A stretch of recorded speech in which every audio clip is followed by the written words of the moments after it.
और इस बीच देखिए सबकी निगाहें नेतन्याहू पर भी हैं। नेतन्याहू ने ट्रंप से कहा है कि लेबनान पर किसी भी समझौते से इजराइल बंधा हुआ नहीं है। इजरायली सेना लेबनान में मौजूद रणनीतिक ठिकानों से पीछे नहीं हटेगी। हिजबुल्लाह के खिलाफ कार्रवाई जारी रखेगा इजराइल, ये कह रहे हैं बेंजामिन नेतन्याहू। तो देखिए बेंजामिन नेतन्याहू टस से मस होने का नाम नहीं ले रहे हैं अपने रुख से। इजराइल को झटका क्यों? नेतन्याहू का दावा और हकीकत देखिए। ईरान में तख्ता पलट हो जाएगा, दावा यह कर रहे थे नेतन्याहू, लेकिन ऐसा तो कुछ नहीं हुआ। यहां पर मुंह की खानी पड़ी। नेतन्याहू का दावा प्रो इजराइल ईरान बनेगा, ऐसा नहीं हुआ। यह तभी मुमकिन था जब ईरान में रिजीम चेंज हो जाती और अमेरिका की पिट्ठू सरकार यहां पर बैठ जाती, लेकिन यह भी नहीं हो पाया। बिल्कुल, नेतन्याहू का दावा और अभी मौजूदा हकीकत क्या है यह आपको हम बता रहे हैं। तो ईरानी परमाणु संवर्धन पर ब्रेक लगना चाहिए, लेकिन अभी इस बारे में कोई ऐलान नहीं हो, बल्कि यह कहा गया है कि लो एनरिचमेंट लगातार होता रहेगा। नेतन्याहू क्या दावा कर रहे हैं कि बैलिस्टिक मिसाइल कार्यक्रम पर भी ब्रेक लगेगा, लेकिन हकीकत क्या है? ऐसा कुछ भी नहीं है। लगातार उसको ईरान आगे बढ़ा रहा है।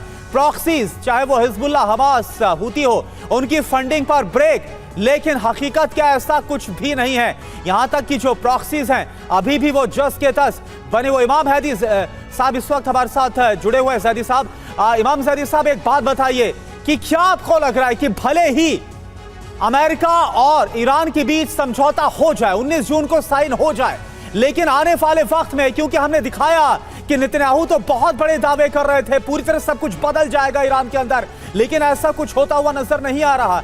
क्या इस सीज़फायर में एक विलन के तौर पर इजराइल आगे साबित हो सकता है क्या? देखिए, जब तक इस्राइल राजी नहीं होगा, अमेरिका डील नहीं करेगा। अभी भी हम आपसे बार बार कह रहे हैं कि बहुत ज्यादा खुश होने की जरूरत नहीं है। अमेरिका ने पीछे भी बहुत धोखा दिया है।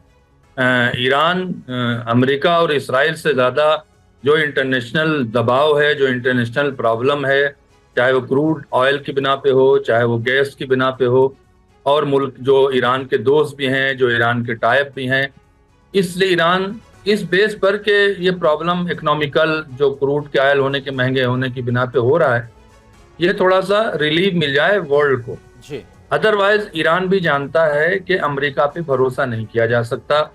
अमेरिका डील साइन करने के बाद भी हमला करेगा कि नहीं करेगा, इस पर भी सस्पेंस बना हुआ है जी। जब तक अमेरिका इस्राइल पे प्रेशर नहीं डालेगा, जब तक लबनान की जंग, चूंकि लबनान ईरान समझिए एक है, हाँ। ये आप सोचे कि लबनान को ईरान छोड़ देगा, ये मुमकिन नहीं है।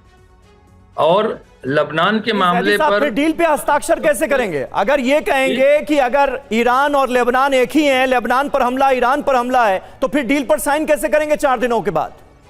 डील पे साइन अमेरिका से हो रही, इस्राइल से नहीं हो रही। इस्राइल से तो ईरान कभी समझौता नहीं करेगा। नहीं, ईरान अमेरिका डील पे साइन अमेरिका से हो रही। ईरान और अमेरिका के बीच तो डील हो रही ना, उस डील पर साइन कैसे करेंगे अगर ये मानेंगे कि लेबनान भी ईरान है? नहीं, डील पे साइन अमेरिका से हो रही है। मेरी आवाज आ रही है? डील पे साइन अमेरिका से हो रही है। अमेरिका ने जो हुर्मुज रोका हुआ है, अमेरिका कह रहा है ना कि जो ये यूरेनियम है उसको आप हमें वापस करें।